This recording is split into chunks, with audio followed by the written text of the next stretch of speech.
David Creighton from Cordiant, Montreal-based. We are a manager of assets, private sector investments, both private equity and more so private debt.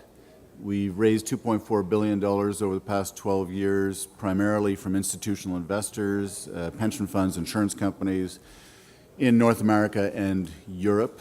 We've made just under 200 investments in about 55 different countries. And I guess one of the reasons why I've been invited to join you here today is we are across all the emerging markets.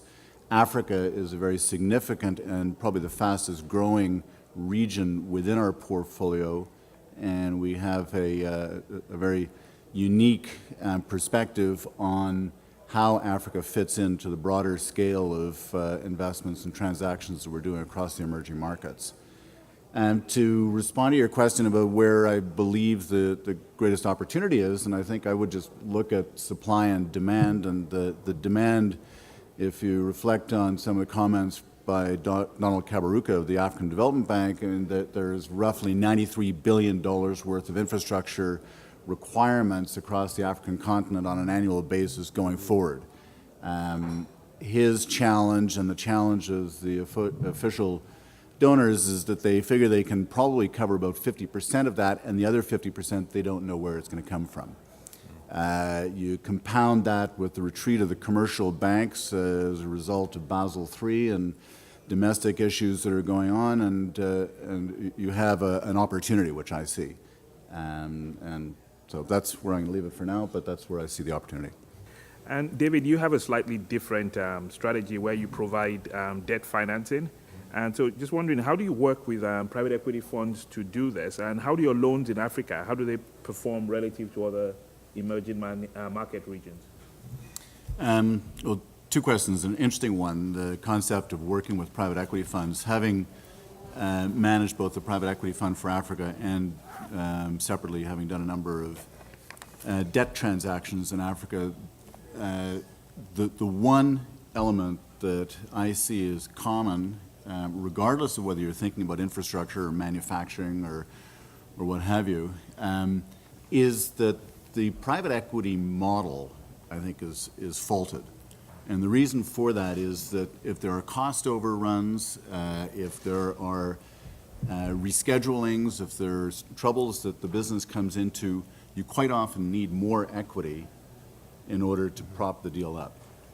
So from the debt side, we've seen a number of times, in particular when you've got cost overruns during construction phase, that a private equity fund, if they're the sponsors, they're saying, well, our fund is dry. We can't put anything from our new fund into this because then there's a conflict of interest between the two. So you, the borrower, you cough up, which is not something that we like to do. Separately, if we're a private equity fund, we've seen a number of situations where the guy who's the last one who can put in the last dollar is the one who tends to get the best deal of them all. Yeah. And because everybody else has run out of money, they've all thrown up their hands and walked away from the deal. So, sorry, long-winded question. Working with private equity funds, I think we just want to be careful. And then to the second part of your question, just on performance of Africa, I think similar to what Luc was saying and many others in the room, is that political risk, something that we all consider to be pretty high in Africa, is actually, from our perspective, very low.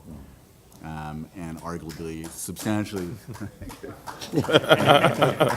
and if we're going to have a bit of a rah-rah session, I mean, we actually wrote an article for the FT, but we didn't submit it just because we felt that we were going to be opening ourselves up to too much criticism. But we were looking at political risk in the Western world, thinking about Spain with the tariffs on solar panels, the UK with their offshore wind, Ontario just down the street from us doing all kinds of shenanigans.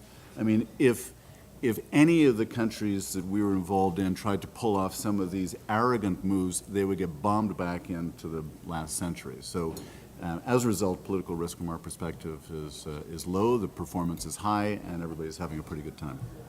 Doing business in Africa. You can't afford to be without Africa Investor.